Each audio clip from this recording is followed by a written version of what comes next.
Welcome to Sports on the Hill podcast. Hashtag DC Sports Without the Politics with Carol and Robbie on True Radio Network.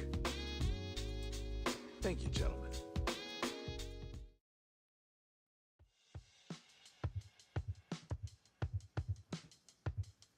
Big target at 6'6" for Wentz. Samuel dancing around. The throw is to Samuel, leaping into the end zone, and that is a Washington Commander touchdown. They're going to use the motion to bring him in towards the line of scrimmage, but then he moves out. Nice little pick action from the inside and side to the left here. Wentz for the end zone, open touchdown! Jahan Dotson.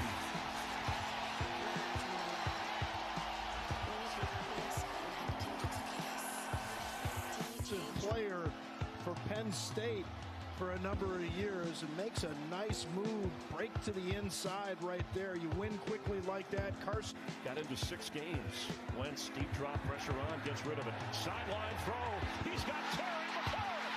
And that's a Washington Commander touchdown. 49 yards. Recording in progress. Sideline. You see him.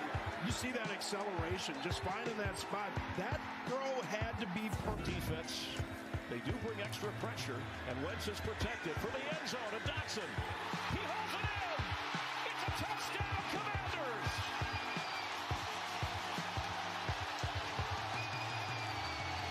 up inside, but more importantly out here, Campbell goes for the double move. A little bit of an out and up. That's right. It's Monday night. Sports on the Hill podcast, True Radio Network, CP3 coming to you live from the lab, episode 281, the first victory Monday of the 2022 season. Carol, real quickly, your camera's not on my Zoom feed. Say what? Your camera's not on my Zoom feed. Really? Oh boy, that's not good. Well, let me go see what's going on with that.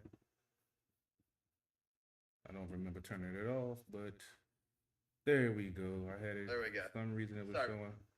Hey, it's all good. We have those glitches every now and again. Nothing wrong with that. But it's glad to be back. Have Robbie G back on the podcast for the first victory Monday of the NFL season. We also got Dujanet in the background waiting to come on. Can't wait to get his take. And we got DC's People's Champ in the building. He's taking a hiatus after the NBA season was over, but is glad to have him back on. I got the wrestling on, so I know you're probably doing the same thing. We also have the Monday Night Football game come on, Revenge Tour. Russell Wilson against Seattle, the Denver Broncos, that is. Seattle's up 7-3 right now. Injury for the Seattle, a big blow. There's safety Adams, I can't remember his first name. I know Dujanet probably feed that in when I come back. He just went out on the stretcher like it might be a knee, and that's not a good thing. The Commanders also had a player going to IR today. Mathis tore meniscus, done for the season. So going to talk about that later on, but had an injury here, so might as well talk about it here. And they signed Donovan Jeter from the practice squad to replace him. And they'll probably be looking at someone else to probably scoop up off the waiver wire, because there are a few quality defensive tackles that are still out there on the waiver wire. And for all of you folks that don't know, if they're a veteran of over 6 years, if you sign them before week 1, their contract is guaranteed. So that's why you see a lot of teams sign players after week 1, veterans that is, because if they cut them later on in the season, they're not looking for the money for the salary cap. So that's just a little FYI for you in case you didn't know. But Robbie G, how are you doing today in the man cave over there? How was your vacation and traveling with the fam with 2 little ones? I already know that was an adventure in itself. How's everything going, man?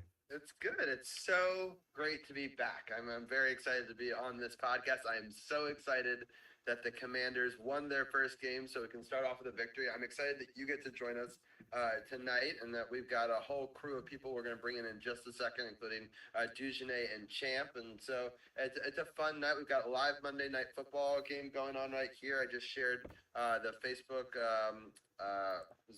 feed to a bunch of people. Hello to everybody on Twitch and on Carol's feeds as well. But yeah, it went well. All the trips I took with the family were great. It's been a really wonderful 3 months. I can't believe how quickly it went, but also how much I missed this and talking football and all the sports. And field goal attempt is good by the Seahawks. They take a 10-3 lead with 7:20 left in this first half. But yeah, it was a fun summer. It's crazy that Zach turned 4. Zara's about to turn 1 now. It's just, time is flying. They're actually, all the kids and my wife are actually in Texas tonight, so I've got the house to myself. But yeah, it'll be a fun show. And then people who want to stay live on our Twitch channel, I just want to give a little shout out. I'm going to be doing an art stream, starting a little bit after this stream, about 10 o'clock. So I know that people who might be on Carol's feed or on other feeds, they want to come over on Twitch. They can feel free to see me make emotes. And if no one knows what an emote is, it's a graphic that you then display on Twitch that people use when they're subscribed to you. So if anyone wants to know more, jump on over to our Twitch feed, and we can always tell you more about that. And yeah, but it's been a great summer, a great year. Super excited about football. And let's bring in our guests real quick, and then we can start it up. And I'm going to bring in Champ and Dugenet right now. We'll start off with you, Champ. How are you doing tonight? Finally, the Champ has come back to Sports on the Hill podcast, and I'm excited to be here to talk about Victory Monday on the first game of the season. I'm glad to be here with you guys, and I'm also especially glad to be here with the man, the myth, the legend that's known as Dugenet. It's great to be here. I'm happy to talk with y'all. Yeah. No doubt, Awesome. no doubt. Yeah, it's definitely going to be a good show, great game, and a lot of things to talk about. Because yeah, I got a checklist on my paperwork right now. I've been Dugenet, how are you doing? Man, I'm doing good. It's great to be back. A lot of NHRA coverage. It's great to be back in football for sure. It keeps me busy now. Playoffs for NHRA, and here we are getting into the first week of the season. So it's always nice to start off in the media with a team win, especially with all the changes that we've had all throughout the off season. So it's nice for the fan base to be happy. No, when you're covering this team. Come on now, you know there's some. Are they happy? For some of us. For some of them. You know what I mean? For some of them. Yeah, it's kind of crazy that despite a victory, despite coming back and Carson Wentz putting up numbers that haven't been matched since Billy Kilmer on opening day, and for a lot of you folks that don't know what that is, go Google it. It was back in the 70s. A lot of y'all don't even understand the 1900. Y'all just worry about the 2000. But yeah, so he had a up and down game. There were some things that I liked, didn't like. A lot of folks are super critical on the interceptions. I went back and looked at them and listened to coach's presser today and have heard him break it down also.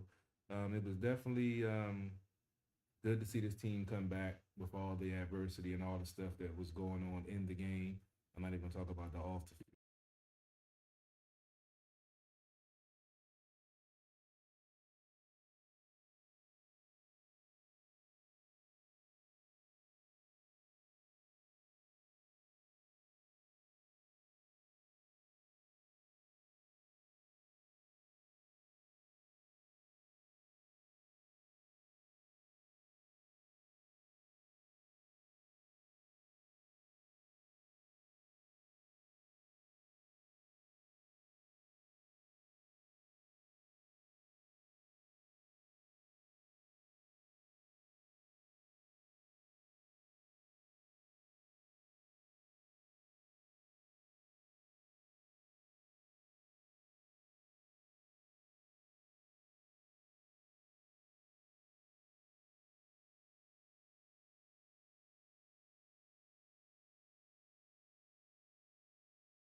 football there, you had to have known that you were late there. Okay, so I mean, it was late. The guy made a good play.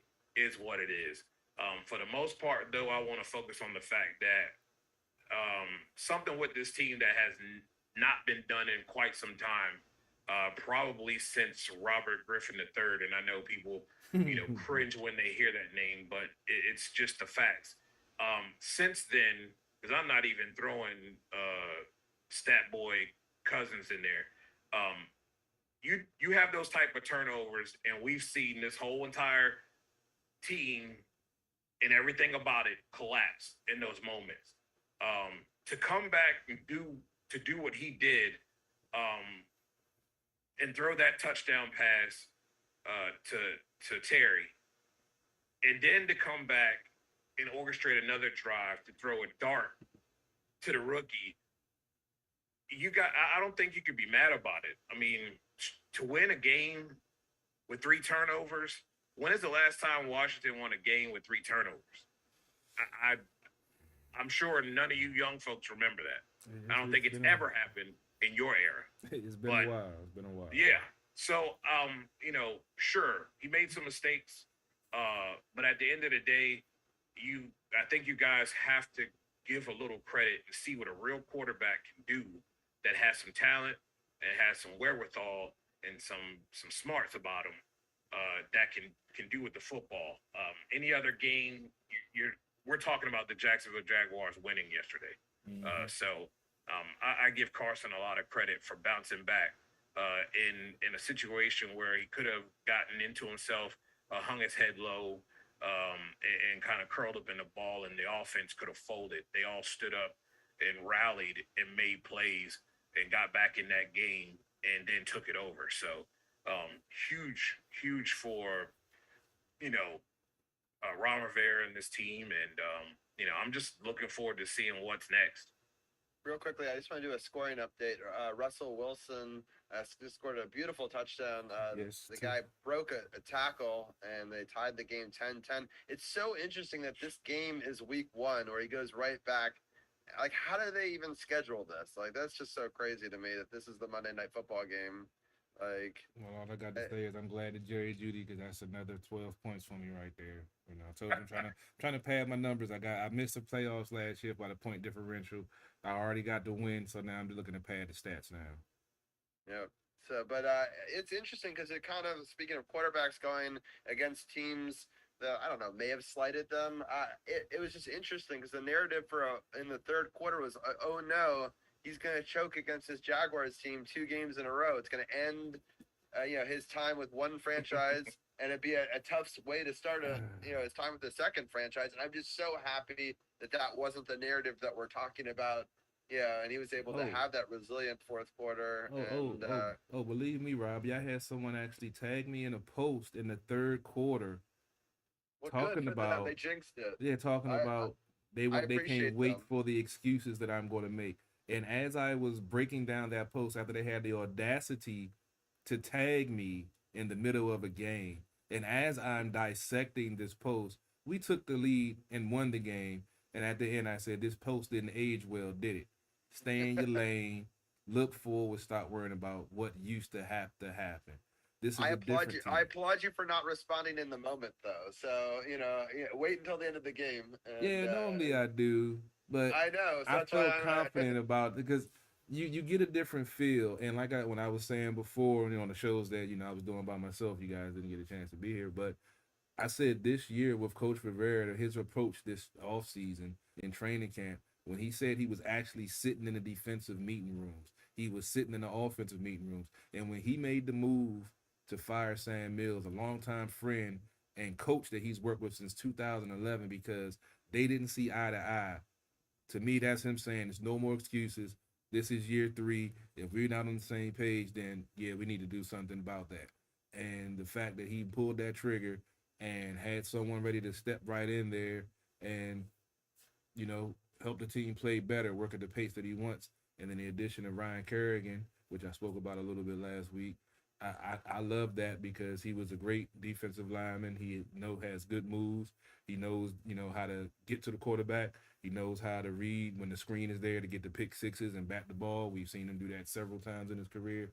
So I believe everything with this team is going to, be on the right direction in this third year because, like we all said, this is a make or break year. I don't feel that Ron's on the hot seat, but this is definitely a make or break year for him.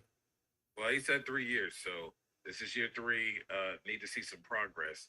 I'll add with what you said about Scott Turner. I thought he called a really good game, but I also am not. I'm not going to come down on him. I'm just going to say that he took his foot off the gas. There was a lot of passing that was effective that he decided that he was going to let his foot off the gas a little bit and get comfortable with the lead. I felt they could have kept the foot down with what they were doing in the passing game. I don't know, daggone Curtis Samuel was looking like a human joystick out there. There's a lot of things they could have done, and they kind of let up off of that a little bit and allowed themselves to kind of lulled their own selves to sleep a little bit. Would have liked to have seen him put his foot on the gas a little bit more because next week is going to be a little bit tougher. That team scored quite a bit of points, even though they lost. Real quickly, I really have a question because I wanted to ask you both, Carol and Dugenais, this, and Champ can get his thoughts on it as well. Why didn't they go to Scary Terry more? Was he double teamed? They weren't even showing that from, they were always showing the direction that they were going with the ball, and I rarely saw, the coverage that Terry was getting. I know that Dugenais, sometimes you check out film from different angles that you get. Could you speak to that a little bit about were they doubling him or what was the rationale of not going to him more? I don't think they were doubling him. What I think they were doing is they saw something that was working and they stuck with it. Yeah. That's something that Carol has talked about often, in the last several years, and I've even spoke about that. I thought what they were doing with Samuel was working. They were allowing him to get into space. They were allowing him to do his thing. Then they were using Gibson out of the backfield. I think Gibson had 7 receptions for like 72 yards or something like that. So they were using him in the running game and also in the passing game. So what they had, and then they were sprinkling in dots in here and there. What they had was going well. They threw the ball to Logan Thomas a couple times as well. So I didn't think they needed to get away from what they were doing well. Now you saw there were opportunities, and I saw a couple opportunities where they could have gone there, and then when they had to, they did. And I think in this offense, and maybe that's a reason, if they don't go to him all game long, they kind of play off him just even for a little bit, and that's all they need, Because I think in this next game, I think with what you have here, offensively, with the weapons you have, they're going to feature someone else next week. And the Lions are going to look at this film, and they're going to look at all these different things and look at what they did this week. And next week, Scott Turner's going to come out. He's going to feature another wide receiver in this offense. And then once that starts to wear out a little bit or whatever, they'll go to them and they'll start sprinkling some other guys in. They'll bring Samuel back in and they'll do some different things with him. They have so many options. They never even touch the surface of what they can do with these weapons. So I really think that's what their intent was. They ain't going to put too much on film if they don't have to. And they didn't do that. They just kept with what was working, and I thought that was good. Wish they would have stayed with that a little bit longer. They may have put more points on the board in that little lull that they had. Real quickly, there's a scoring update. Carol, did you see the touchdown? Yeah, I was going to tell you that was a beautiful. I was about to say first, who is this Geno Smith we're watching right now? This dude is threading needle. This dude is making good reads. I'm like, where did this Geno Smith come from? Maybe he needed a few years in the league, but he definitely made a good read and made a hell of a throw on that pass to the tight end down the seam. So, yeah, he's definitely playing well. I want to get both your and Champ's thoughts on the wide receiver in general. I was about to touch on that. We're going back to what you were saying, dude. I don't feel like it was a lull. I felt like Jacksonville made an adjustment. In the first half, they were blitzing, but they weren't blitzing aggressively. In that third quarter and a little bit in the fourth, they mixed it up and started doing some different things that it took Turner a little bit too long to adjust to, that he should have went back to some of the quick throws and the stuff that he was doing the same as that he didn't do. It was a couple of times he got too fancy, and it cost us like on the fumble to Samuels. If he'd just kept running the ball regular with Gibson, he wouldn't have had the ball. That wouldn't happen when they lined up with Samuel and Gibson in the backfield for the RPO look. That blew up in their face when they tried to get a fancy trick play. So I understand pushing the envelope, but sometimes, like you said, you got to stick with what's working. And then with Yeah, I like how Samuel went back and after that fumble, he began to cover the ball a little bit more and was more secure with it. I love that as well. And then the wide receiver, kind of to piggyback off of what Dujanay said, McLaurin has had to do what he's done by himself for so long. So I don't mind that he doesn't get the ball in the first half or the first week of the game. It's about, like you say, setting up your plays, taking the pressure off of him, and showcasing the other talent that these players, his other teammates have also, so to give the defense something else to worry about. We know what Terry can do. Now put the fear in the other defenses of what the other players can do. So now you're like, oh shit, we got Terry over here, but now we got to worry about Samuel in the slot coming out the backfield. We got to worry about Dotson and his duct tape hands that no matter where he throw the ball, he's going to catch it. We got to worry about Antonio Gibson. Is he going to be in space? Is he going to be in the backfield? And just wait till Robinson comes back when he's going to take more of the workload of the running game. So just imagine the looks that Scott Turner's going to put out there when you got a Gibson, a Samuel, a Dotson, and a McLaurin, and it could be a screen, bubble screen, quick slant, double move. Who knows? You're going to have somebody, if they start continuing to be effective, you're going to have some of these defensive coordinators having nightmares about this offense. And we didn't even talk about the tight ends, which they say is one of the stronger position groups on the team. So this offense, I feel like, no matter who gets the ball, just like Patrick Mahomes said, and he showed, now that Tyreek's gone, there's not going to be one player each week that's going to blow up. Now we're going to have a plethora of people that's going to excel and do what they need to do and be game breakers. So you fantasy football guys, I'm sorry, I don't know what to tell you, but everybody's going to get the ball and everyone's going to be able to score. So I think it's a beautiful thing. Yeah, I know some Cowboys fans that actually pick up some, people, and they're kind of mad that they're not getting more touches. It's one of the things I was bringing up. But I want to get Champ involved here. Champ, what are some of your thoughts on what you saw from the wide receivers in Week 1? Well, Carroll said it best in the post game yesterday that for the first time in a long time, this team has a wide receiver core. We have a wide receiver core. You can't. Defenses, and more specifically DBs, cannot just focus on any one guy. They have to focus on everybody. You got Samuels who's playing on one side, McLaurin on the other, Dotson in the slot. You use Samuels as a running back, and also you have Logan Thomas, who looks like he's fully healthy and can play and plays well. So when it comes to the receivers, Carson Wentz, who everybody questioned his accuracy issues, though granted he has some questionable throws. I'm just, as a fan watching, I'm just putting it out there. He has some questionable throws, but for the most part, he has weapons. This quarterback has weapons that can get him far, and he showed that yesterday, throwing for over 300 yards, 313 yards with 4 touchdowns. Yes, 2 interceptions. Yeah, that's going to happen, unfortunately, but he has a core, and the core worked yesterday. Because not only did 4 of your receivers and a tight end get involved, 2 of your running backs got catches as well. 7 different people caught a football from Carson Wentz yesterday.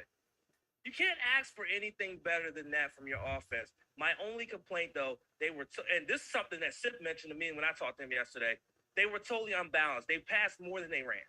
That was my only complaint. Balance it out. This offense is dangerous.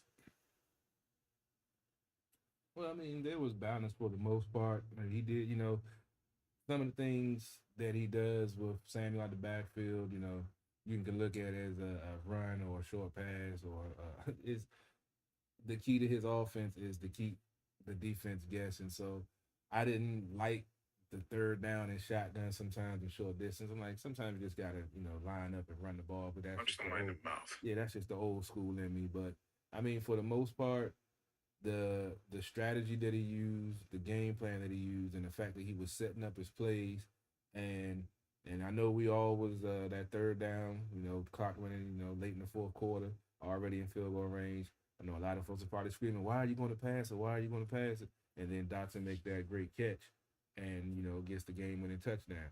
That's the mentality. We've had the times where we've had to settle for a field goal and put the defense back out there with a minute and something. The other team with two timeouts, and all I need is a field goal to win. And then, the defense doesn't get a 3 and out and they drive down and kick a long field goal to win. Then everybody's mad and upset. But now they get the touchdown, put the pressure on the other team, and then force the game and then turnover with them trying to force the ball. So it's all the way the strategy and how you look at things. You're not going to have a game where everything is going to go your way all 4 quarters. It's about how you react to it after those things happen. And this team reacted very well. And Carol, I listen to a lot of these people talk about Carson, but can't we really look at Carson as being a Kirk Cousins if you want to put him and talk about all the negative? I mean, Kirk was a stat machine, made a lot of plays, also made some of those head scratchers. And, the thing about it is that like I said, what was on display today or yesterday was in the critical moments. That's the difference between Taylor Heineke and a Carson Wentz. That's the difference. He can make that throw late in the game, in the corner of the end zone, where only his receiver can get it. And I heard people, if he only had turned around, it'd have been an interception. Whatever, dog. Okay, just he can't accept nothing good at all. Like just piss on everything. But it was a heck of a throw, and it takes precision to make that type of throw, to put it in a position where your receiver can catch it and still keep his feet in bounds to make sure that is a score. A lot of impressive stuff and a lot of good things to take away, especially on the offensive side of the ball. No doubt. Yeah, that's funny that they said Peter turned around. Because if you check the video that I put out, the commentator broke it down beautifully on that play that Dotson made that double move and made it so it was no way that the cornerback could get it. And if you looked at the cornerback, he was like disgusted. He's like, man, there's nothing I can do. The ball went right like over his shoulder. If he would have turned around in a second, he would have saw it. But the way Dotson, it would have been too late. Yeah, the way Dotson, it'd have been too late. Yeah, he's a route runner. That's why they drafted him.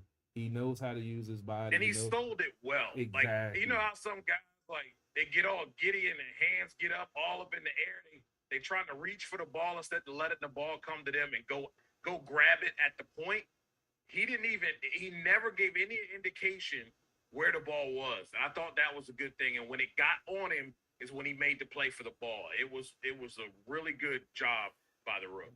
I mean, both of his touchdowns were a thing of beauty with his route running. Because that pass to Carson, from Carson with right in the red zone, shook his man, made that move. His man was like, it's gone. And that split second, Carson, perfect timing on the throw. And they were talking about the chemistry that they had. And it's on display in the first week, first half of the game. So I'm loving what I'm seeing. Let me go over these, since I wrote all these stats down. Let me go over these stats so I didn't waste my time writing it all down before we get out of here. We can talk about this all day and talk about the fans that could find some negative out of anything. Y'all know I call y'all abuse spouse syndrome folks now, because y'all in a bad relationship that you're always complaining on social media about the team, like it's a bad baby mama or baby daddy and don't want to get out of a relationship. Go, leave. We don't want you. I'm tired of reading it online. But Robbie pointed out to be somebody that used to be a faithful friend of mine that was just all over his posts about the picks, not letting go of the pass. And I finally called him out and said, dude, you're embarrassing. I said, you're so embarrassing. Let it go and just move on, dude. Like, holy crap. Yeah, I don't understand why people are so, people came into our post game yesterday and they were like, they found us by searching Washington Commanders on Twitch. And then they came to say, I will always be a Redskins fan. I was like, you really just came all the way just to say that? Like, you can't just enjoy the win? Like, what? Wow. Yeah. They find a way to be upset. I was going to screenshot this. I had actually had someone text me last night complaining about our defense and giving the Cowboys credit as they're losing the game, saying, how come we can't turn our defense around like the Cowboys did? I'm like, hold on. What? Whoa. Yeah, whoa. And this is supposed to be a Commanders fan. Whoa. While the Cowboys are getting Did he watch that game? That's what I asked him. I'm like, what? Cowboys are ass. They were ass last night. they talking about, oh well, they Don't turned it get me around because, started on that, bro. oh Carol, bro, do you like I know said, I don't, that's another whole. Let me go ahead and get into that. That's another whole conversation. Real quickly before you do that, do you know Heineke was trending today on Twitter? I saw that. I was like, what? Because people are saying that Dallas should try to trade for him. I mean, But we They're are not not wrong. trading to the Cowboys. I'm sorry. you going into the next 8 weeks with Cooper Rush? Right. Get out of here. Carol, would you take a first round pick next year for him right now? Darn right. Hell yeah. I would. Hell yeah. I'll take a first round. If they want to give a first round pick for him, I say so. This team got Sam Howell. All right. I'm just saying. We know what he can do and know what he can't do. So if they want to give a first round pick and we still got to play him twice, hey, I'll take that from the football It perspective. don't matter who they got back there in center anyway, as long as Kellen Moore and that guy who continues to piss down his leg every week, Mike McCarthy is there. They ain't going nowhere. You see the same stuff you saw last year. Same stuff. Don't get me started. Like I said, when they hired McCarthy, I didn't have no fear whatsoever. No, so I was like, trash. Cool. All right, let's go to get into some of these stats real quick. I was like I said, I was very impressed with the offense and the defense played well, getting off the field on third downs, which is one of my key to victories. Washington had 26 first downs. Jacksonville had 23. Washington went 7 for 10 on third down on offense and held Jacksonville to 3 for 12 on third down. 305 passing yards for Washington, 260 for Jacksonville, 84 yards rushing for Washington, 123 for Jacksonville. That's my problem. Yeah, with the rushes, it wasn't an all day thing. It was sporadic because Robinson, honestly, I benched him because I didn't think he was going to be healthy after an Achilles injury and him not playing any preseason, no training camp. I was not expecting him to have the impact that he had in the game. Right. And I will say it was not a continual thing, which they were stupid. That was stupid on their part because they should have been continuing to run the ball. Mm-hmm. And here's my thing: the defense played well, but they did not do well stopping the run. You allowed 6.8 yards per carry. Okay, that's not good. I don't care if it's in small sample or not. Mm-hmm. That's not good. True. And when I looked at the film, it's the same stuff that we talk about. It wasn't necessarily that it's being out of position and getting caught up in traffic that you have no business being in. You get what I'm saying? And it's the linebackers, because it's the outside linebacker that has the ability to force that play back inside or have him bounce it out to his guy that's likely the corner that's sitting around waiting. But if you come and crash in with the DN and get caught up in the traffic, well, now you're not in the gap, and you know where to make the play. Okay. And now your corner has to come all the way out from nowhere to make that play. And how many times did we see that the defensive end on the right side was really, really in the play, was trailing right behind the runner? If you're in that gap, he has no way where to explode to, but to get slowed down and get caught from behind. So that's my problem, because Detroit ran the ball for 6.2 yards per carry. Now, I'm not trying to be critical, but that is a big issue as far as running the ball, especially against a team that put up the points they did, even though they lost. So you got to go on the road, and that little thing's got to be fixed. It's fixable.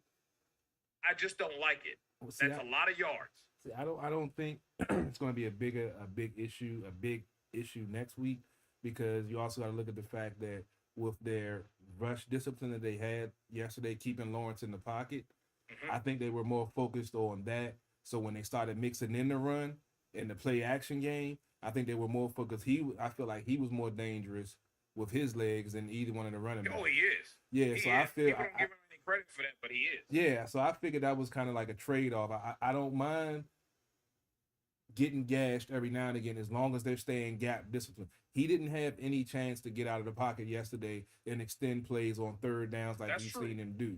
So I feel what you're saying, but I feel like with this week going up against Detroit with a quarterback that's not really known for being elusive and getting out of the pocket, I believe they'll be more disciplined and more focused on the running game as opposed to trying to make sure with the RPO game, especially with Doug Peterson calling plays, you don't know what the hell to expect. So I feel like, I feel what you're saying is something that 6.8 ain't a good thing at all. But I feel like they'll have more focus on the next week against Detroit. And I think they'll definitely get that number down, depending on Jonathan Allen's status. I know he got the MRI on his groin. He said he felt good. I haven't seen any results on that. Right. And I hadn't either. yeah, so I'm still waiting to hear from that. He said he felt good. Some folks said he got kicked in the McNuggets, so I don't know. But and then Second thing, Jamin Davis, I love him, and this is not a fault of his. It's kind of a twofold thing. Either Jack, you got to stop letting him, calling these defenses where he's going to be put in the mismatch situations, because it's not like he doesn't have the speed. For Jamin, though, if you're going to be in those situations, because you are, you know what I mean? It's not going to never happen. You're going to be in those situations where you're going to be in mismatch. And I'm writing about this for next week. Yeah, you guys are getting a preview. But it's just a matter of him knowing where he's supposed to be and knowing his depth. I believe it was the Christian Kirk pass. Yeah, Coach he needed to be a little bit to the left. He needed to be a little bit inside and a little bit inside and in the back to force that thing a little higher. And they're not going to make that play at all. He just wasn't in the right spot. He had a couple spots against ETN, which ETN's a tough cover, but he just needed to be in a better spot. He has the speed and ability to cover. That's what I want people to know. He can do it.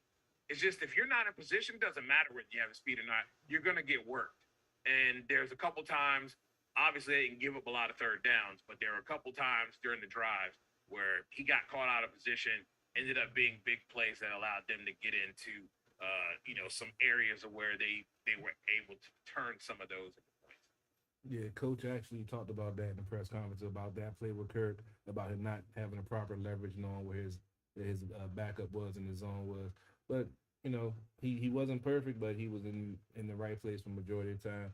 He's playing fast. I mean, that Jags team looked better than we've seen in a long time.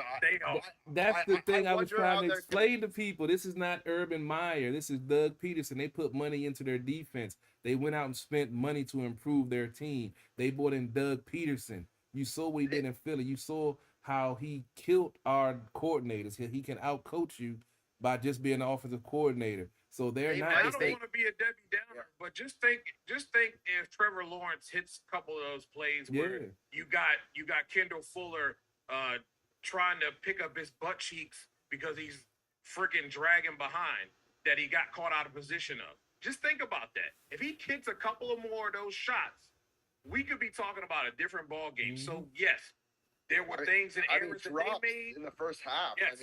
How about that drop by ETN? He could have walked in the end zone. He dropped it right there. Dropped the biscuit. He basically raked it out of his own hands. It was ridiculous. The dunk field goal. There was a lot of misplays on that. But I'm not trying to be a downer. I'm just saying. No. That's a better Jags team than people. People are like, oh, well, they didn't really play anybody. Exactly. But yes, they played a team that is formidable and I think is going to win a lot more games than people give them credit for. They've got a really good coaching staff. Trevor Lawrence is a good coach, and they're going to play to his strengths, and they've got weapons around this guy. That's Zay Jones and Marvin Jones and Christian Kirk.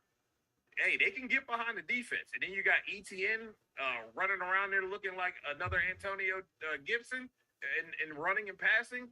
They got some stuff over there, man.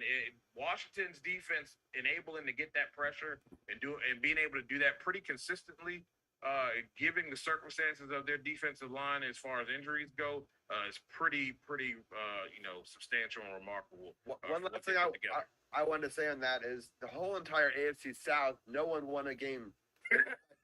Two teams played each other, so it couldn't even be possible. But right, but that team may actually make some noise in that division. I would not be surprised if the Jacksonville Jaguars actually end up, maybe even winning that division. Colts and Jags will be fighting it out. Yeah, someone told me when I talked about the team winning, they was like, well, y'all just played the Jags. I'm like, y'all realize this is a different Jag team than last year, and they showed it. Washington almost sold that game, to be honest. And I tell people that all day today. I said, Washington almost sold that game. They luckily hung on, but they were facing a different Jag team than the Jags that were last year that were absolutely hot garbage. So they had laid down in the second quarter. That Jags team last year would have been over.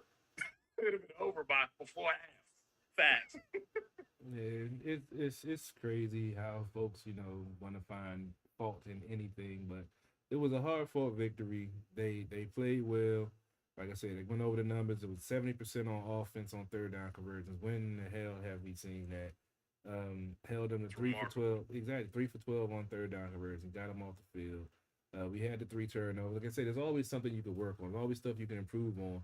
But you don't want to just harp on the negative. You got to point out the good and point out Right. the stuff that you need to improve on.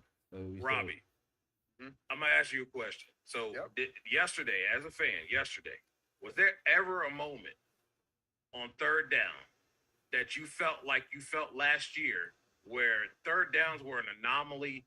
I mean, there's a pit in your stomach for fans there. You got the bubble guts. You don't know whether you're going to convert this third down or not. I even throw that to DC's people champ as well. Yeah. Is there ever a time yesterday that you felt like they couldn't convert on third down, especially in the critical moments where they needed to get down the field and score? So here's how I felt, and my dad called in a lot to me. I talked about this yesterday. He was selling the team in the third quarter, and then obviously we had that comeback. So there was moments where I was feeling anxious and nervous.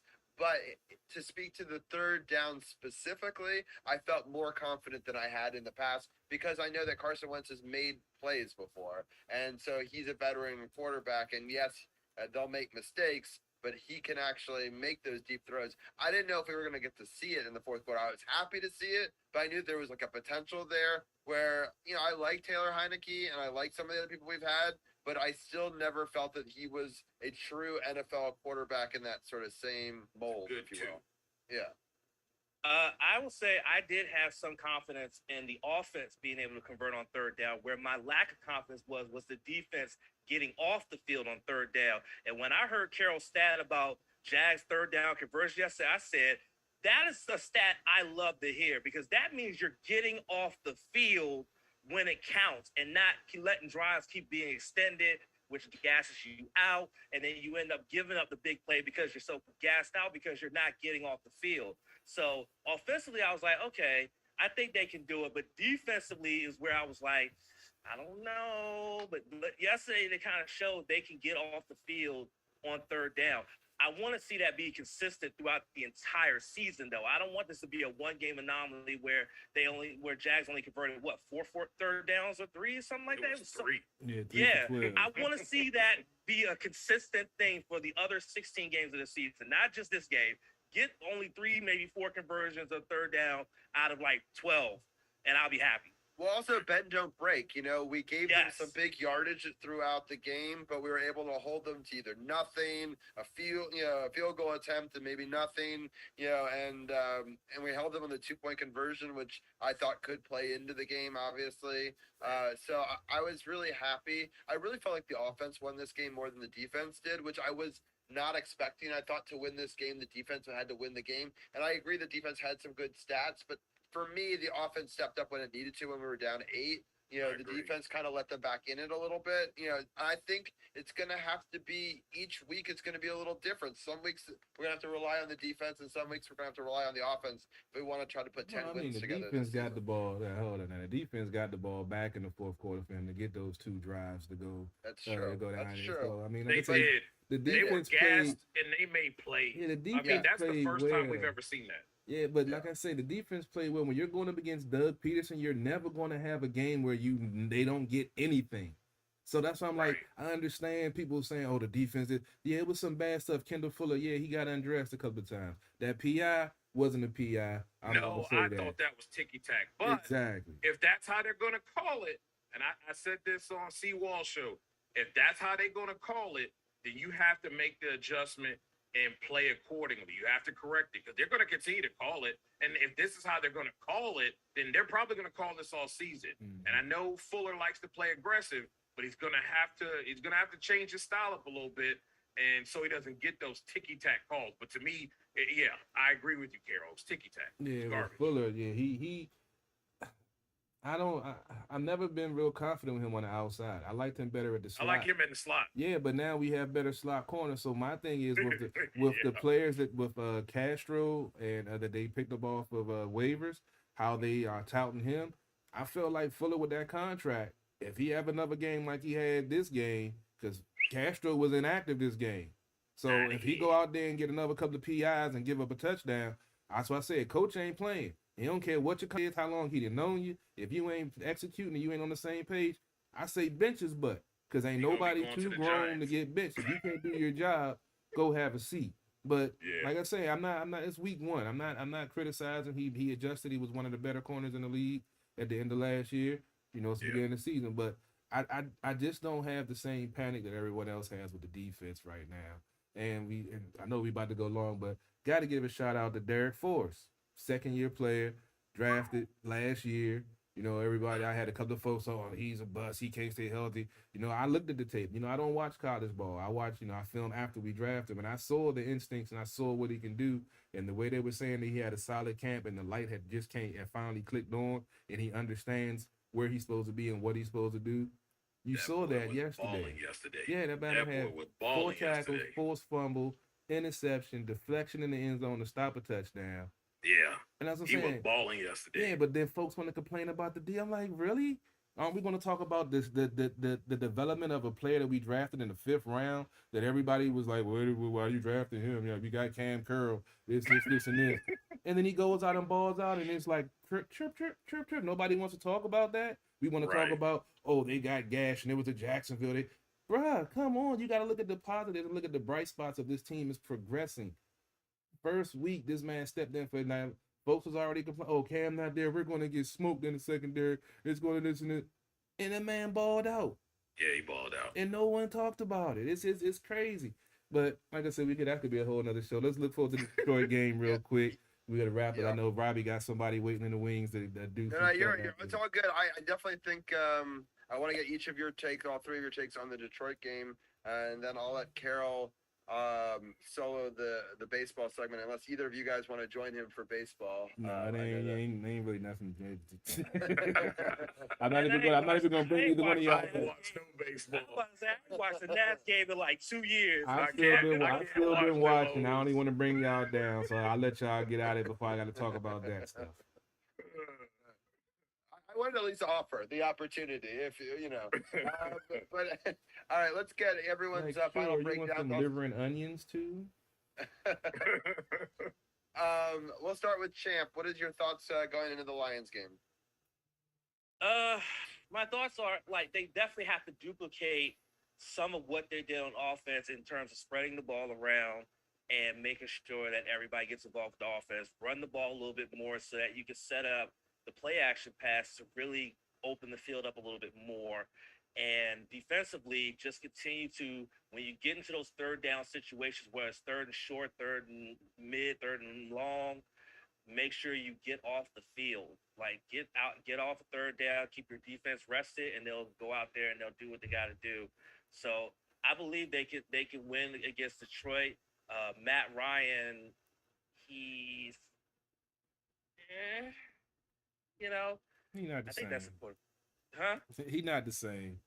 Yeah, he's so if you could get pressure on him, even though he is a veteran quarterback, you can get pressure on him and rattle him. I don't think he has a lot of weapons to really deal with. So I think defensively, just get off the field on third downs. Offensively, do exactly what you did this week, except run the ball a little bit more, and I think they could beat Detroit. Oh, by the way, breaking news that came across the wire: TJ Watt doesn't have a torn back. He might be back in 6 weeks. Oh, that's cool. Wonder what it was. Yeah, I know that's what he was talking about today. So luckily, it's not a torn pec. Then that would be almost the whole season. Right. I'm looking at Geno Smith. He's passing it to everybody tonight. So yeah, I don't know where this dude came from. Yeah, it's crazy. All right, I didn't want to do a scoring up because there was a guy who's in chat who's recording the game. So we'll save that for just a minute until after this segment. But Dugenais, what are your thoughts on Detroit? I don't think Detroit should be slept on. They scored 35 points. Jared Goff was 21 of 37 for 215, 2 touchdowns and an interception.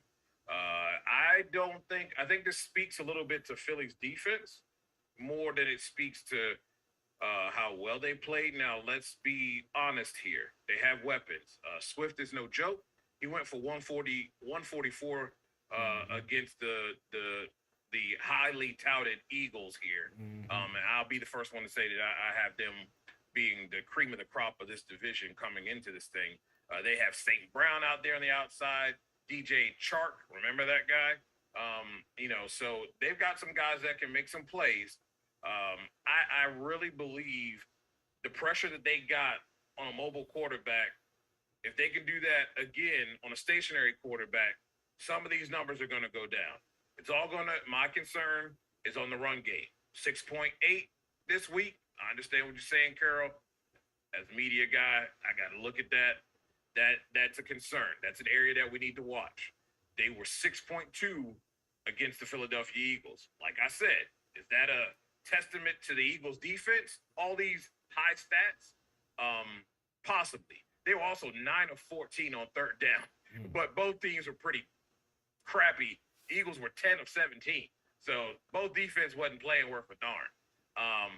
If Washington can limit the third down conversions, shore up the running game, and I think they can get after Jared Goff, who's stationary. I thought they played pretty well on the outside, given the little things that we had with mismatches with the linebacker and Fuller not having a complete day. He had some miscues. I think they can win this game. I have it marked on our, even though it's kind of a haphazard thing, I kind of have it marked as a win here. And I believe that. I believe that they can win this game. Detroit, although they put up 35 points, I believe the Washington defense can kind of take a little bit of those 35 points off of there. But they do need to be aware that if they come out sleeping and thinking that it's just the Lions, they could get 35 biscuits put up on them pretty quick. So I'm not concerned about Washington's offense. I think they're going to go somewhere else. This upcoming week, it won't be a Samuel feature. They're going to feature someone else, and they're going to sprinkle him in. I'm not worried about the offense at all. My concern is the defense. And I know what you're saying, Carol, and I agree. It's not that much of a concern. Not like a tap the red button here, like we need to be scared. It's just that you allowed a lot of rushing yards. Swift is a more formidable running back and does an excellent job. They got also Jamal Williams as well. They need to be very concerned about those two. And if they can shore that up, put it on Goff's back, it's a wrap. They're going to get some interceptions, and Washington will be winning another one. Yeah, definitely agree. I think as long as they stay gap sound, be true to the gap assignments, and tackle and stop the run game, make them one dimensional. I feel like this definitely should be a win. Like you said, you gotta be wary and make sure you do your job and they're in the right position. And like I said, just move forward. There's going to be ups and downs. It's going to be momentum swings in the game. It's all about how you finish the game. And they started out fast. They had a little lull, but they got it back right when they needed to. So I don't mind that combination. As long as you get out the gate fast, you establish yourself, you be dominant. The other team's gonna make adjustments. Try to make your adjustments quicker, and get the momentum back so it doesn't swing and it doesn't lose the lead like they did in this game. But yeah, they definitely got to look out for Swift, especially on that turf in Detroit. That turf is fast, and one wrong angle or one bad move, and that's 80 yards to the house, and then you're trying to figure out how to get out that hole. So yeah. Definitely going to be interesting. Going to be definitely watching the injury report the rest of the week to see, who's in, who's out. And I think the offense is going to, do like they did. Took time of possession, run the ball, keep the ball out the other team's hands. And defense, get them off the field and, get a lead and make them play catch up. And hopefully the defense stand up and they don't catch up. And we'll be celebrating another Victory Monday in week 2. Real quickly, I just wanted to give a little update. So we've Jacksonville is got everyone except for Arun and my dad had us had us winning, and so Arun didn't believe in us, neither did my dad. For this Detroit game, only my dad didn't believe in us. So I think it's interesting that's a classic trap game in a lot of ways. The fact that we all agreed that we're going to do well. So I don't know. I think we could do well, but we just can't overlook anybody. We're not that good, So it's just. Right. I think this Lions team is also very different, like the Jags. The Jags are as well, and they showed themselves this week and stuff like that. Eddie, can we have you turn off your camera just for 1 second? Then when we get these guys off, we'll add you just for Carol's feed. Thank you. And and just 'cause I know it's throwing off Carol's feet. But we're going to be bringing in Eddie in just a second. We're going to do a quick baseball segment, but I just wanted to let Dugenais give a quick little update about his podcast and let us know, where we can find that, and then we'll get Dugenais and get his sign off as well, and then we'll let Carol do a quick 10-minute, 15-minute baseball segment. I'm gonna dedicate this one to my guy, DC's People Champ.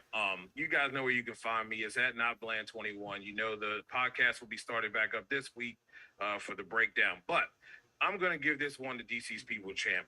Champ and Sith do an excellent job covering wrestling, pro wrestling. If you're a pro wrestling watcher, some of the greatest times I have watching pay-per-views is watching the True No Spots podcast.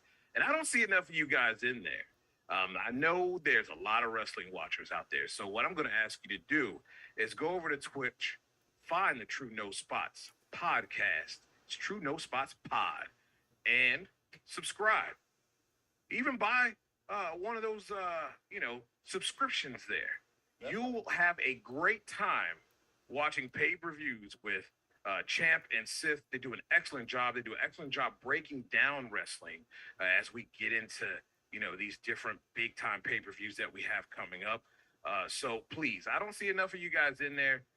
This is great stuff that they put together. They take the time to do it, and they do a good job of talking wrestling. We don't all have to agree, but it is an all nice place to come together to talk some wrestling and, talk some shop about what's going on in the world of wrestling. So please do that for me.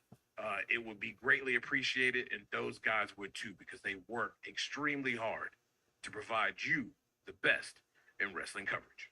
I really appreciate that shout out because I enjoy modding over there. I often lurk. I don't buy the pay-per-views myself, but I'll sometimes come in and just enjoy listening to them talk about it and how excited you guys all get for the moment. I don't watch a pay-per-view without watching True No Spots podcast along with it. I don't care if they're ahead of me or not. I have to watch it with them. It's a new ritual, and it should be a ritual for you too. Yes, I appreciate that. So it's awesome seeing that you in there, and people just come over to Twitch. I know it's like the dark side. People on Facebook really are scared by it. It's a really fun community. There's some great people in our chat here. A person we're about to bring on is a great person from Twitch as well. There's some wonderful people over here. It's not that scary. It's really opening, a very warm community. Yeah. It's very easy. You don't have to spend money if you don't want to. Yep. If you want to give a little extra bonus to the people who are doing some work, it's a great way to do that as well. Champ does a great show.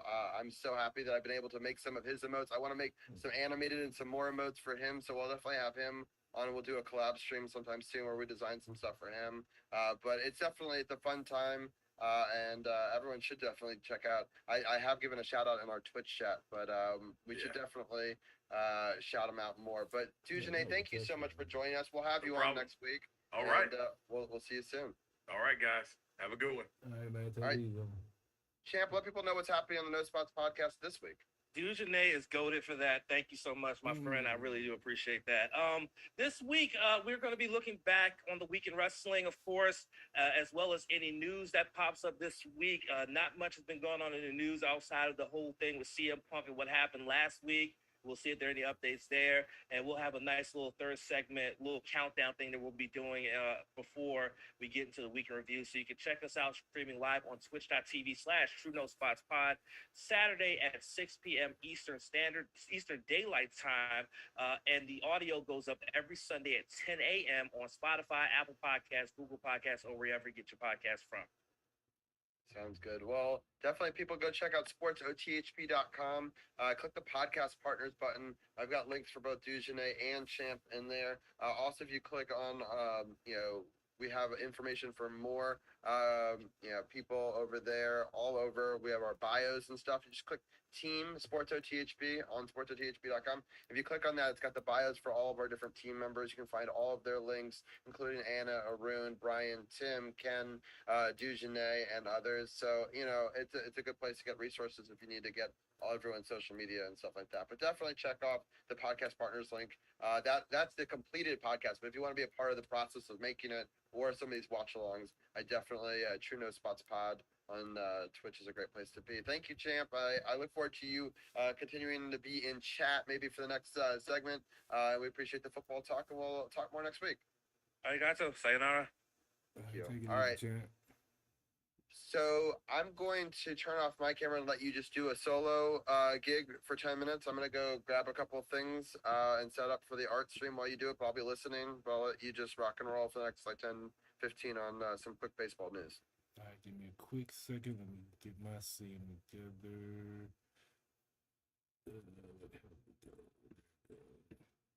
All right, let me go ahead and come in for Nationals talk. The Nats went 2-4 last week. Last 10, they went 4-6. They're currently sitting at 49-92, on the verge of a 100-loss season. It sucks, but it is what it is. They've been playing, like I said last week, they had a winning week. This week they weren't as lucky in the defensive category. In the bullpen category, they blew a few leads, especially getting swept by the Phillies. Had a few chances to get a win, but unfortunately the bullpen couldn't hold up a lead, and unfortunately added to the losing of this year. But like I said, C.J. Abrams actually had the play of the week. If you checked out the video on my YouTube channel that I shared, that I highlight I put out against Philly, he made a hell of a play, and the whole get a out that no one even expected, even Bob Carpenter. Excuse me, thought it was a hit and called it as a hit, and it was actually an out. But some of these younger players are playing well. Joey Menezes, who called up 10-year minor league player, he's been contributing. He has 8 home runs since he's been called up, since the Juan Soto trade. Corbin has pitched better. He had 2 wins in a row. He looked like he's starting to figure something out after 2 years of being so inconsistent and having, just double-digit losses. He's leading the majors and losses again this year. Like not again, but this year also. But it's not as bad as everyone thinks. Got prospects, got some things coming up. We're going to see some players getting called up towards the end of the year to see. Excuse me, you have to pardon me. To see what else, see how these players are developing and see what they can add to the team, getting ready for spring training next year. Because season will be over, I believe, October 5th is the last game for the Nationals, and then postseason to be starting, and then we'll see who the new World Series champ is, and then next thing you know, spring training to be here before you know. But let's go ahead and recap the week that was. They had a 4-game series versus the Cardinals, which they split. Won the first one, lost the 2 in the middle, and found a way to win the one. The last one, the third game, should have been a victory, blown opportunity, had a 4-run lead, and someone gave up 5 runs in the inning in the bottom of the ninth to find a way to snatch defeat from the jaws of victory. But let's go ahead and get to this St. Louis series. They played pretty well. Unfortunately, like I said, they was only earned a split. The first game was a 6-0 win. Anibal Sanchez earned his second victory in a row. That put him at 2-5. He went 5 innings, giving up 2 hits, no runs, with 3 strikeouts and 2 walks. Jack Flaherty took the loss for St. Louis. That put him at 0-1. He went 5 innings, giving up 6 hits, 1 run with 6 strikeouts and 1 walk. Mason Thompson earned his first save of the year for the Nationals. He went 3 innings, giving up 1 hit, no runs with a strikeout and no walks. Top of the third, Lane Thomas had an RBI double. Top of the sixth, they put up 4 runs. Lane Thomas walked in with the bases loaded, walked in a run. Luis Garcia had an RBI single. Joey Menezes had an RBI single. And Luke Voigt had a sacrifice fly. And in the top of the 8th, Luis had a solo home run. The second game of the series was a 4-1 loss. Jose Quintana earned the victory for St. Louis. That put him at 5-6. He went 5 innings, giving up 5 hits, 1 run, 5 strikeouts, and no walks. Paulo Espino took the loss. This man just has no luck as a starter. He's 0-7. Went 5 innings, gave up 7 hits, 3 runs, 5 strikeouts, and no walks. And Ryan Helsley earned the 14th save of the season, going 1 inning, giving up 1 hit, no runs with a strikeout and a walk. Eldiarmo Vargas had an RBI single in the top of the second to account for the long run for the Nationals. And the second game with a third game, I'm sorry, that they had the ugly blown opportunity where they were up 5-1 going into the bottom of the ninth, and Kyle Finnegan found a way to give up 5 runs for the Nets to lose 6-5. Um, I watched this game. Nets played very well. Everything was going well, looked good. The Nets want to get the win, and unfortunately, Kyle Finnegan couldn't get anyone out and gave up 5 runs in 2/3 of an inning. Jake Woodard earned the victory. That put him at 5-0. He went 1 inning, giving up 2 hits, no runs, no strikeouts or walks. And as I say, Kyle Finnegan took the loss. That put him at 5-3. He went 2/3 of an inning, giving up 4 hits, 5 runs, 1 strikeout, and 2 walks. The top of the seventh, Cesar Hernandez had an RBI triple. Eighth inning, Nats put up 4 runs to give him the 5-1 lead. But unfortunately, as I said, Finnegan found a way to give up 5 runs in the bottom of the eighth inning. Menezes had an RBI single. Luke Voigt had a 2-run home run. And Luis Garcia had an RBI single. In the last game of the series, which was a good bounce back for the Nationals, they were able to salvage the split and went 2-2. They won the game 11-6. Mason Thompson earned the victory. That put him at 1-2. He went 1 2/3, giving up no hits, runs, strikeouts, or walks. Andre Palante took the loss. That drops him to 6-5. He went 1/3 of an inning, giving up 2 hits, 1 run, no strikeouts or walks. The top of the ninth, the Nats actually put up 4 runs. They were up 7-6, and after seeing what happened the night before, they got some much needed insurance to make sure they earned the split and earned the victory. Top of the seventh, Cesar Hernandez had a sacrifice fly. C.J. Abrams had an RBI double, and then at the top of the ninth, as I mentioned, Cesar Hernandez had a RBI single, and Alex Call had a 3-run home run. Alex Call went 4 for 5 in that game. If you checked out the video I did that I put up, he had 5 RBIs, went 4 for 5, and had the 3-run home run. And the top of the ninth to extend the lead. So the Nats earned that victory 11-6, which, as I said, split the series and on their way to Philly, hopefully with some momentum to at least earn one victory. And unfortunately, they didn't. They got swept by the Phillies. Bryce Harper had just came back. He made his staple on the second game. First game was a 5-3 loss. This was a game that was winnable by the Nats. They were down 3-0, but fought back in and tied the game, but unfortunately weren't able to get that go-ahead run, and the Phillies were able to get that go-ahead run. Noah Syndergaard earned his 9th victory of the year. That put him at 9-9. He went 6 innings, giving up 8 hits, 3 runs, 2 strikeouts, and no walks. Patrick Corbin took the loss. It drops him to 6-18. He went 6 2/3, giving up 12 hits, 5 runs with 2 strikeouts and no walks. And Nick Nelson earned the save. His first save of the season, going a third of an inning, giving up no hits, no runs, no strikeouts or walks. Top of the fifth, Lane Thomas had an RBI triple, followed by Luis Garcia's RBI single. In the top of the seventh, Alex Call had a solo home run, which brought the Nationals to a tie, but unfortunately, the bullpen couldn't hold up and they gave up runs in the eighth. The second game of the series was an 8-5 loss. Ranger Suarez earned the victory for Philly. That puts him at 9-5. He went 6 2/3, giving up 7 hits, 4 runs, 4 strikeouts, and a walk. Eric Fetty took the loss. That drops him to 6-10. He went 3 2/3, giving up 5 hits, 4 runs with 1 strikeout and 4 walks. Nats had a 2-0 lead, but as you heard, Fetty in the third inning just lost his release point and couldn't get anything over. Walked a couple of folks and gave up a home run and paid for it. And next thing you know, he was out. And yeah, the Nats weren't able to overcome some of the runs that he gave up that inherited by the bullpen that they gave up also. Top of the third, Joey Menezes had a 2-run home run. That was the lead that they had. Then the next inning, Bryce Harper hit a 2-run home run to tie it up. Then the Phillies added 2 more runs in and after that. And then the Nats got back in the top of the seventh when Vargas had an RBI double. Lane Thomas had an RBI single. which got them back into the game, but they were still down. They were down 8-4 going into the ninth, and Lane Thomas had an RBI single to make it 8-5, but unfortunately that was as close as they could get, and game over, 8-5 loss. And the last game of the series, the Nats were trying to salvage their last trip on to Philly this season, and unfortunately it was a 7-5 loss with a 3-hour rain delay, which made it even worse.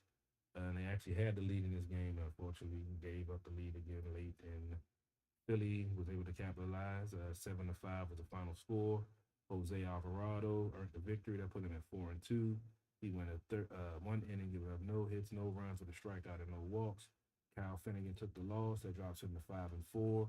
He went one inning, giving up 2 hits, 2 runs with 1 strikeout and no walks. David Robinson earned his 19th save of the season.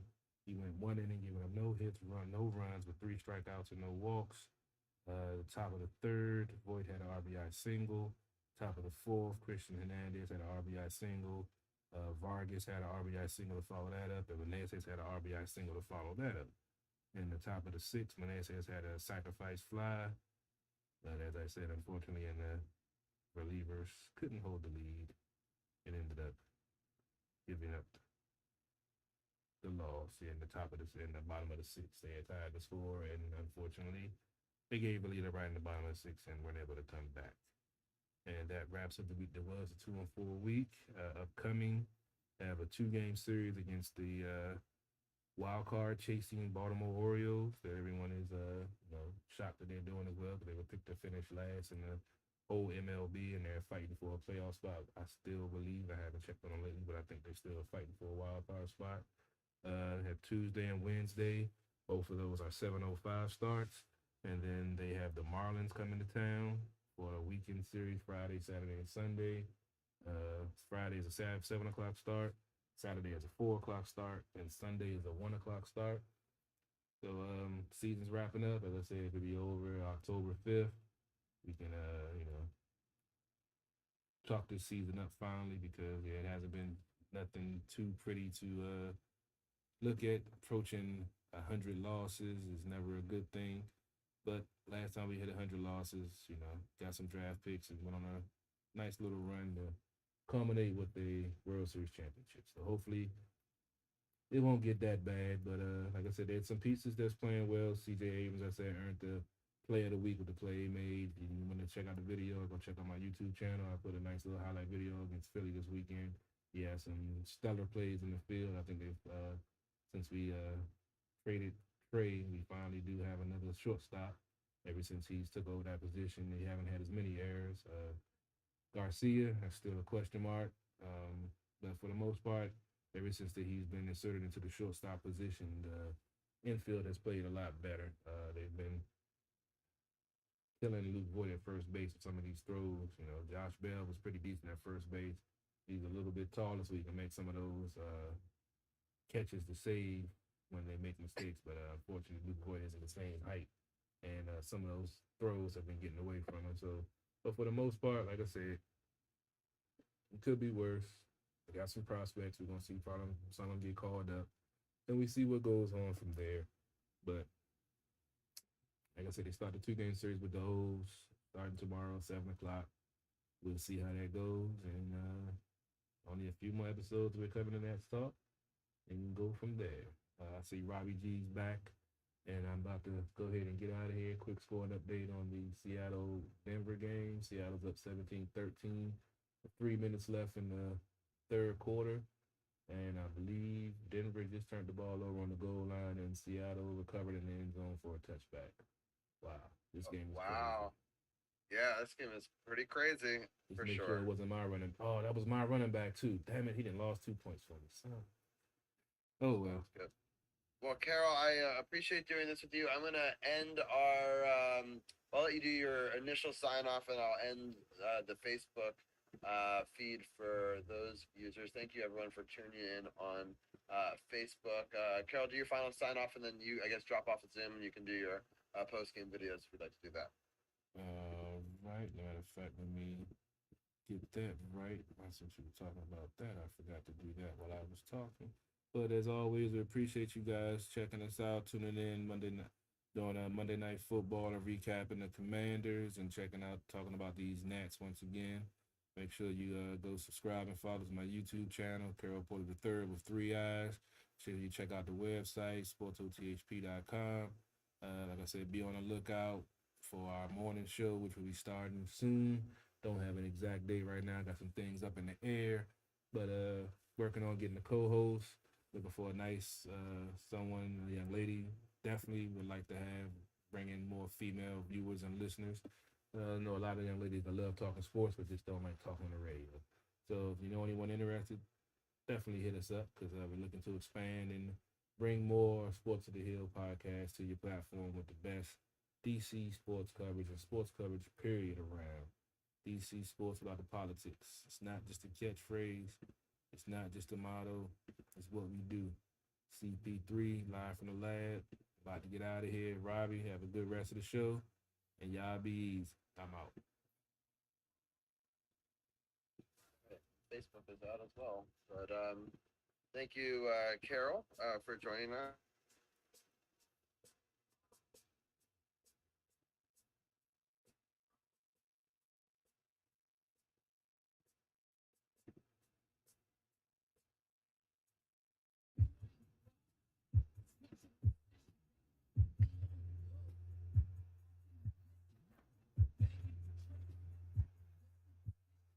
Been looking for ways, get me up off this mission. My grandma told me, boy, watch what you pitching. You stay safe at the base, and not what you whipping. They just all in my business. Scotty knows just what a pippin'. Flow like I be rapping, tiptoeing J's when I'm riffing.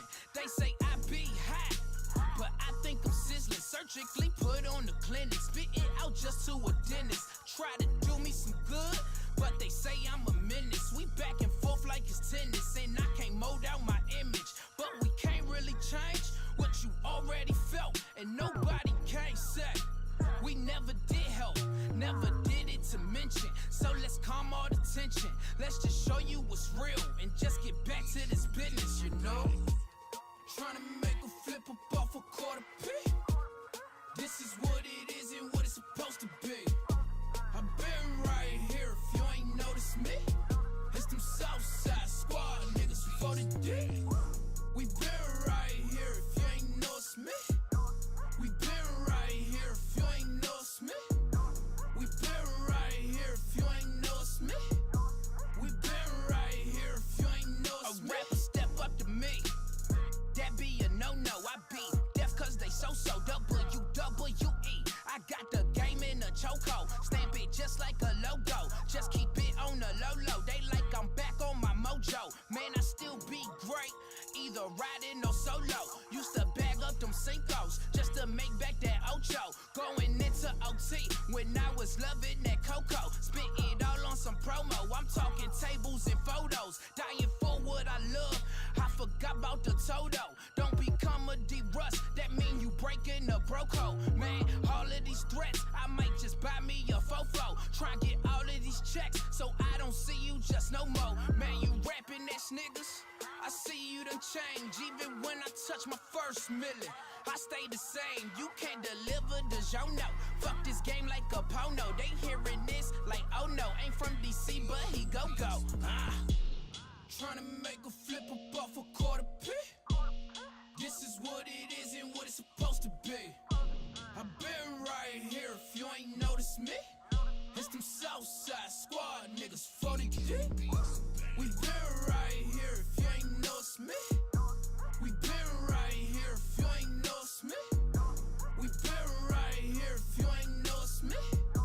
We been right here if you ain't noticed me.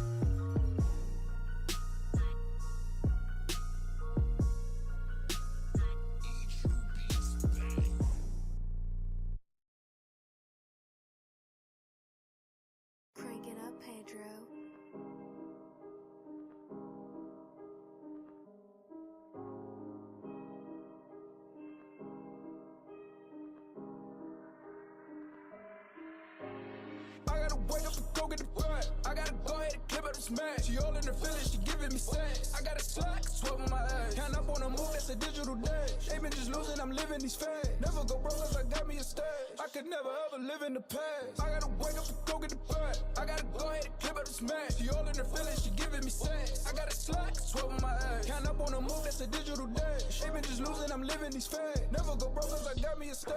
I could never ever live in the past. But I dish it like I give it and go. Counting money while I chill at the stove. How I deliver, I've been at the dough. It's up to you how business will go. That 36 I get for the low. Count it up, no feelings will show. Spend so much, gotta get it some more. When they hands out, I just give them a no. How they always talk about me, but a nigga stand out. Watch out how you really walk up to me, that's a man down. All these niggas got these drums with them like a band now. I've been doing what I want, that's what you can't doubt. I've been just feeling myself. Do I just really need help? I got my weight up. I be just telling myself I got love for all of my dogs. I take a pay cut. Some niggas really gon' ride. Some niggas really gon' slide. So go say a prayer. We ain't never gotta slap five. Nigga, just pay your tithes and call me the mayor. I gotta wake up and go get the front. I gotta go ahead and clip up the smash. She all in her feelings, she giving me sex. I got a slack, sweat on my ass. Count up on a move, that's a digital dash. They been just losing, I'm living these fads. Never go broke cause I got me a stash. I could never ever live in the past. I gotta wake up and go get the front. I gotta go ahead and clip up the smash. She all in her feelings, she giving me sex. I got a slack, sweat on my ass. Count up on a move, that's a digital dash. They been just losing, I'm living these fads. Never go broke cause I got me a stash. I could never ever live in the past.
Live from the lab. Many can copy us, but none can duplicate us. DJ Jules.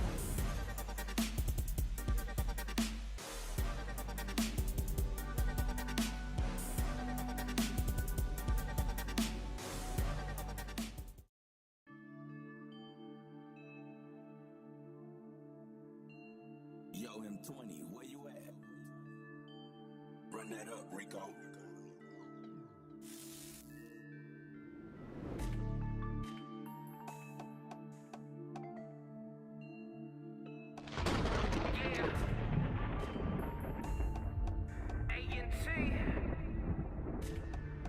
Tell them I'm back now. I never back down. My team strapped down. Let it go back down. Down. Man down, that's on 911. Nigga, I never back down. No, I won't run, nigga. Chasing money till my pockets big pun, nigga. Terrorists, why you fucking with the wrong ones, nigga? Don't back down. Jesus, send you to Jesus, front to the casket. My flow the meanest, that's where the heat is. Get off my penis unless you a genius. Shit, I need this. Back down never. Who is better? Birds of a feather. Niggas all the same, they don't know better. Man, I've been the king since a nigga Chris Webber. Man down, let it go. Better stay on your toes. I've been flexing on these hoes. Man down, let it go. I've been grinding, I've been fighting. Got the lightning, want the cake, got the ice. The supersize of my meal. Appetizing, oh my god. Running back, I'm a titan, nigga. Ask Paul about the kid. A&T is killing this shit.